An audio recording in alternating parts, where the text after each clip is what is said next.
Hello, investors. This is Zhang and Connor Bates, Associate Portfolio Managers with Revere Asset Management.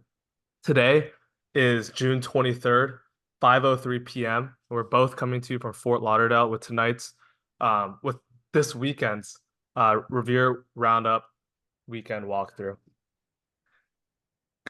So I guess, Connor, I'll just jump right into it. The market trend hasn't changed from Friday, obviously. The market leaders we have in a bullish uptrend, short term above the 21 EMA. So we have that in a bullish uptrend, green arrow as well. But as we've been talking about this past week, the mid caps and small caps still are lagging the indexes and still below some key moving averages. So we have that with red letters. Medium term above the 50-day. So with the bullish uptrend, same story with the mid and small caps below the key moving average. And then long term, we've been above the 200-day SMA for quite some time, and therefore we're still in a longer term uptrend. So jumping into the S&P as we always do every weekend, this we can ignore this volume because it was triple witching, so just a bunch of different options expired Friday, and that usually leads to some just some unusual volume spikes in the markets. Pretty smooth uptrend so far. We had the semis pull back, which caused this one distribution day, but the next day we pretty much didn't follow through at all, and we're still above the 10 EMA here and the 8 EMA. So still uptrend there. Weekly all-time high close on volume, so still very healthy picture there.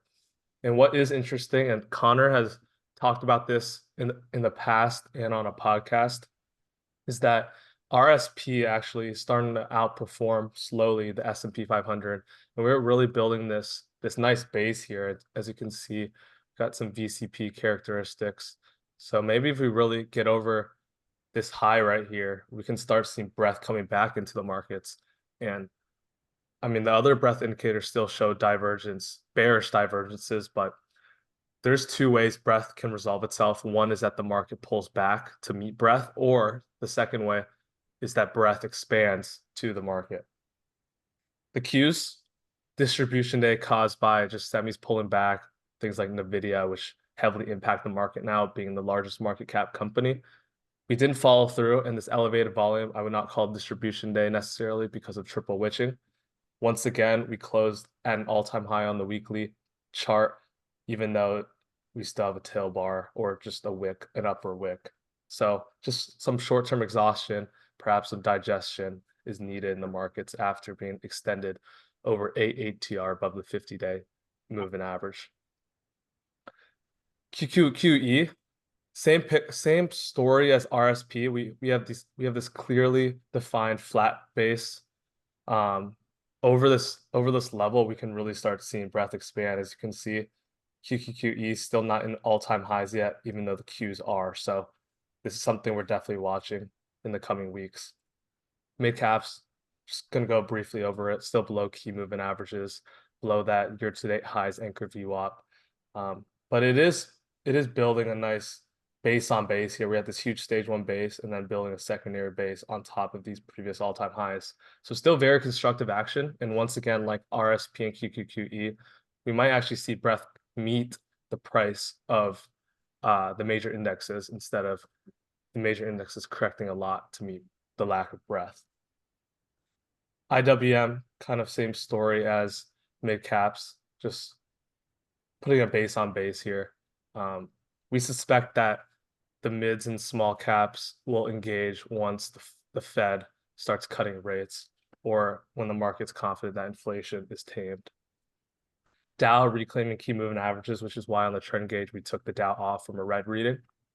VIX still below that 15 area, so it presents an environment with smoother uptrends. Then I have this big 8 gauge just in all-time highs. We've been noting that the mega caps has seen all the money flows in the markets and is what is holding up the markets and contributing to the majority of S&P gains.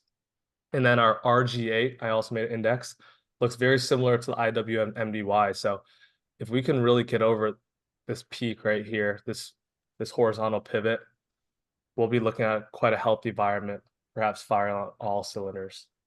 Quickly go over bond yields. Really nothing going on here. Just 1 year chopping, 2 year chopping around, 10-year, pretty much same thing, just chopping around. And then the 30-year.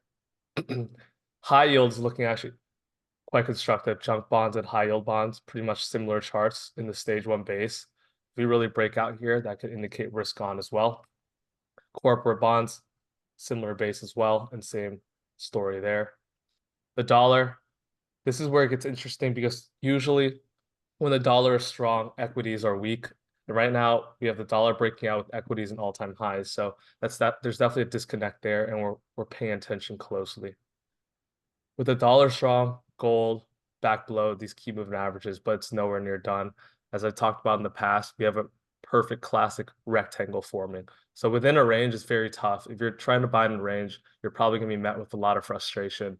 And I would either look for a short under this breakdown or a long over those highs. Silver, still just retesting those previous highs, building a flag here. There's some names looking pretty good in that space as well. Copper, we talked about the pullback to the 50-day, and now we're starting to leak a little bit below with the 20-day and 10 EMA crossing below the 50. It's looking a little ominous here, almost Christmas tree-like, and that's kind of a term that we coined to describe these major move ups and sharp reversals down. Crude back over the 200.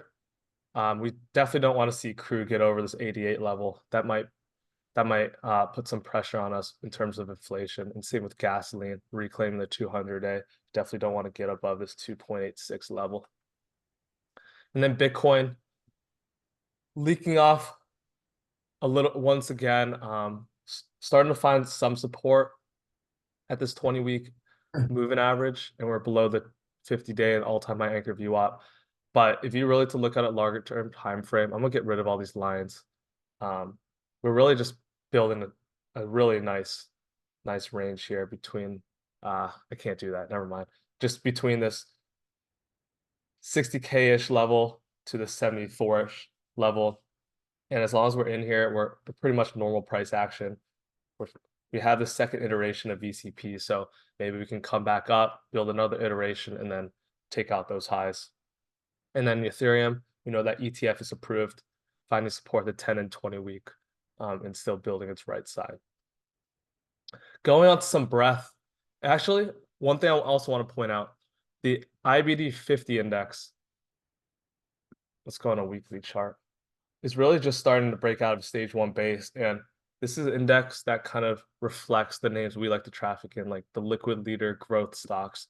And same with the IBD 85 index, which is an index that tracks all the IBD stocks in their universe of stocks that have an EPS rating above 85 and an RS rating above 85. As you can see, we're also breaking out this cup with handle. So some definitely good signs in terms of maybe breadth will come into the markets, even though many indicators say otherwise. And then even the mutual fund index is breaking out of this nice little VCP base here. But as I'll point out though, the RS line is in a strict downtrend, so still very much underperforming the markets. Let's quickly go over net highs and lows. Not real seeing this bearish divergence. As you can see, we're seeing less and less net highs, and then we're still making highs in price. Same with the NASDAQ as well. And then the rest of the breadth indicators just show the same bearish divergence. NYSE and NASI downtrends while prices are in uptrends. Percentage of stocks above the 50, 150, and 200 in S&P are trending lower, while the prices are trending higher. And same with the NASDAQ. And like I talked about before, with only 35% of stocks above their 50-day and 39% above 200-day, with us being well extended above the 50-day and the 200-day, we would expect price to at least come fill and mean revert a bit, or breadth somehow comes into play and then engage with the markets, which was what we would hope to see, but we can't always get what we want. And then also some just, I guess, contradictory numbers in sentiment as well. CNN fear and greed in fear territory. But when we look at AAII, we have well above average bullish readings, and then well below average bearish readings, which just shows that sentiment, I guess, is still hot, but for some reason CNN fear and greed is showing fear. And then the NAM is on the AAII side, being more in the overbought territory. Connor, do you want to go over your 5 sectors and 10 stocks now? Yep. Yeah, I'll start with some sectors. So first one that I'm watching is XBI. This is, the correlation with small caps and biotech can be tight. So it's a move similar with small caps, but this kind of formed a nice double bottom base here. It got above the 50-day moving average, and now I'm watching it into this downtrend line. And when I look at the weekly, you can see it's coming up against that 100 spots, a key psych level, and then the stage 1 base breakout is an area I'm watching. XAR, I noticed some aerospace and defense stocks popped up this weekend, and seeing this kind of break through this downtrend line, and this held the 50-day. So keeping some of those stocks on my watch list. IGV. So the software, this started pulling back before the market, and it kind of had a 2 waves down. It undercut that big low back above the 200-day moving average, and now it's coming back up. So starting to see some strength in some of these software stocks again after some harsh pullback. So I think this area of the market's worth the watch. XLRE, real estate still hasn't been able to get moving, but similar to biotech, it's another double bottom base with your 200-day moving average right there. So all those averages are super, super tight, and this is getting tight on the right side of the base. So watching it pivot through these highs. And then hack. This is cybersecurity, and this is similar to software. It just was no relative strength over the last couple of weeks, and now it undercut that previous low, got back through, and now it's getting tight on the right side with a pretty well-defined pivot. So, and I'm seeing CrowdStrike's the leader in cybersecurity, but I'm also seeing other cybersecurity stocks look a lot better, and I'll mention a few of them when I go over the stocks. So yeah, that's 5 sectors I'm watching, and we'll go into the names here. First name is Twist. This is a biotech stock, and it's showing some of the best RS. It's getting tight right under this pivot, so I'm watching this one. Robinhood, Bitcoin. This trades pretty in line with Bitcoin a lot, but Bitcoin's been leaking off into the lower part of the range, but this has held up really well. It pulled back to this 21-day, put a hammer in on Friday, so I'm watching it through those Friday highs. That could be a spot. And if we go to the weekly, I've mentioned this many times, but this isn't a stage 2 continuation. So that's what we want to focus on, stocks in stage 2. That's where they make their biggest advances. Amazon, the lagging Mag 7 name, but this one finally looks like it might want to break out. Has that power 3 set up with the moving averages, and it's got I like the volatility in the space. A lot of shaking people out, and now it's coming back in. So that looks good. And then the weekly, even monthly, I mean, on a verge of a big breakout. So this one's on high watch. Dutch Bros, this is like Hood. This is broke out of stage 1 base, and now we're in that stage 2. And now that's surfing the 21-day. And now it's kind of forming a continuation flag right here. And the retail restaurant industry group ranked 20th. And I've noted that these stocks are acting really good, and this is a good sector to be in. NU, these foreign banks, 17 ranked industry group. This one has great, phenomenal earnings, you can see, and sales. This one's getting tight under this 1238 base. This one's looking to break out, and if you go to the weekly, this has just been the stock's been on a huge run, and now it's looking to get above those IPO highs. Toast, this name got back on the radar.